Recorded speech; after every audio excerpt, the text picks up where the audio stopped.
And now my favorite Baroque. Yes, I'm biased. This is the French Baroque. And the reason I love it is because it deals with one of my favorite kings, the Sun King Louis XIV. He was known as Le Roi de le Soleil, or the King of the Sun, in French. So, what's so fabulous about Louis XIV? Um, really everything. He comes from a background where you can see that even his closest servants say to him, rule, do what you must, right? Do as you please. And he really took that attitude very much to heart. He was very, very young when he came to power. He was actually regent for some time, and then he was very young when he came to power, and he ruled to be very, very old. So he was in his, I believe, his late 70s when he was done ruling. He ruled for about 62 years, so he was actually the longest lived ruler, except for like Ramses II in Egypt.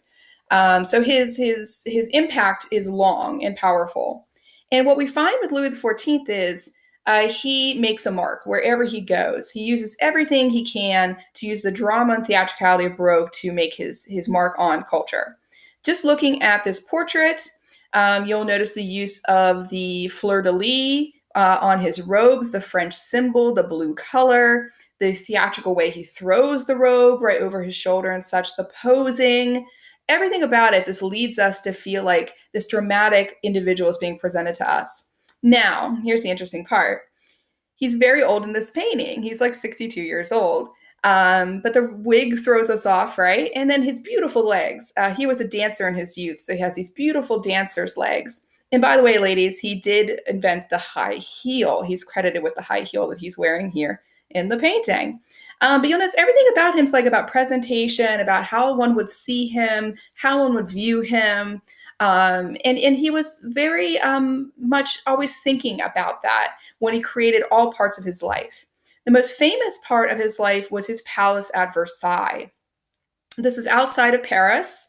His palace in Paris was the Louvre, but he wanted something else. So his father, Louis XIII, had a little small hunting lodge here originally. He called upon all his architects and such to make this into a grand palatial estate beyond, the wildest dreams, right, of any king.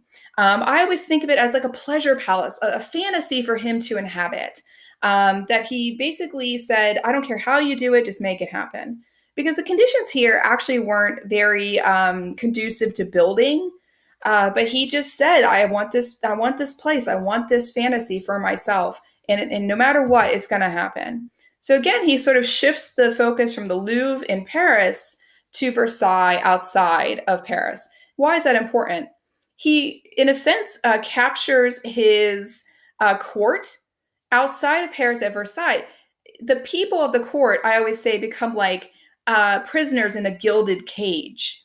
They're well taken care of. They're having fun, but they're trapped all the same. So he loves power and control. Those are the things that the Baroque gives to him. That drama becomes about controlling everybody around you. And I look at Versailles, and everything about it is manicured within an inch of its life. You have these beautiful gardens, right? These beautiful fountains, the interiors with mirrors and gold. Everything about it is about creating a fantasy. I've been here multiple times, and it is like being outside of yourself, like you've wandered into something that you can't quite understand because it's so illogical on some levels. And when you think about the fact that he lived here and other kings lived here after him, Louis XV lived here after him, and Louis XVI, you're sort of blown away by it. You can wander the grounds and not see people. I mean, you're seeing all these tourists right behind the palace, but you can wander off through the grounds and be totally alone. It is like a fantastical place. And I always say that you can see everything as a show of his might and his will, though. If you've ever really thought about a planned garden, like this garden you're seeing in the picture, it's all about controlling nature. So this idea of controlling nature, controlling, the uncontrollable. We've been through a lot of natural events recently around here, and hurricanes and such. And nature's not to be controlled by man, but he certainly tried. The fountains, there's a little story about that because there actually wasn't enough water here to run the fountain simultaneously. So there's the famous story about this whole crew of people would have to go in front of the king as he's walking the grounds, turning on the fountains, right? And then a whole crew of people kind of coming behind and shutting off the fountains. It reminds me a bit of, like, again, a fantasy like Disney World, the sense of the things happening outside of the reach of your sight that you're not supposed to see, because that makes it less fun, less feeling like you're outside of, again, your real reality. So imagine living like that every day of your life. This is the famous Apollo fountain. It's wintertime, so it's not on here. But, again, he thought of himself almost like the god Apollo, the sun king, right? Rising out of the lake, right? The sun moving across the sky. He thought a lot of himself. And of course, the famous Galerie des Glaces, or the Hall of Mirrors. This is the space at the back end of the palace. And you'll notice you have leaded mirrors across one side and windows across the other.